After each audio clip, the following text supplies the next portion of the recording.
பனிக்காலம் ஸ்டார்ட் ஆனதுனால காலையில் டைமில் சுத்தமாகவே எந்திரிக்க முடியறதில்ல. அப்படி எந்திரிச்சாலும் ஃபஸ்ட்டு சுடுதண்ணி வச்சு குடிக்க தான் தோணுது. ஸோ ஃபஸ்ட்டு சுடுதண்ணி குடிச்சிட்டு சைடில் அப்படியே டீயும் போட்டாச்சு.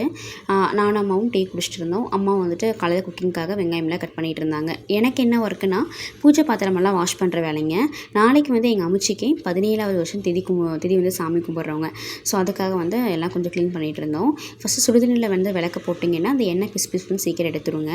பீத்தாம்பரி பவுடர் அதுக்கப்புறம் சோப்பு தூள் போட்டு ஒரு 1 hour கிட்ட ஊறணுங்க. அன்றைக்கி வந்து எனக்கு ஒர்க்குக்கும் டைம் ஆனதால் ஒரு 1/2 hourலேயே வந்து நான் எடுத்து வாஷ் பண்ண ஆரம்பிச்சிட்டேன். பட் அந்த இது இல்லை, அந்த எண்ணெய் பிசு சுத்தமாக இல்லை. பட் வந்து பார்த்திங்கன்னா அந்த கருப்பு வந்துட்டு ஒரு 1 hour கிட்ட வரும்போது தான் போகும் போல். பட் ஒரு அளவுக்கு போயிடுச்சு. அம்மா வந்துட்டு சரி நான் திருப்பியும் வந்துட்டு ஒரு 1 hour அதெல்லாம் ஊறட்டும் அதுக்கப்புறம் வாஷ் பண்ணிக்கிறேன்னு சொன்னாங்க. பட் இருந்தாலும் ஓரளவுக்கு நல்லாவே வந்து சுத்தமாயிருச்சுங்க. அதுக்கப்புறம் நம்ம வீட்டில் அன்றைக்கி என்ன சமையல்னால் மண் சட்டியில் கொள்ளு பருப்பு கடைஞ்சிருந்தாங்க.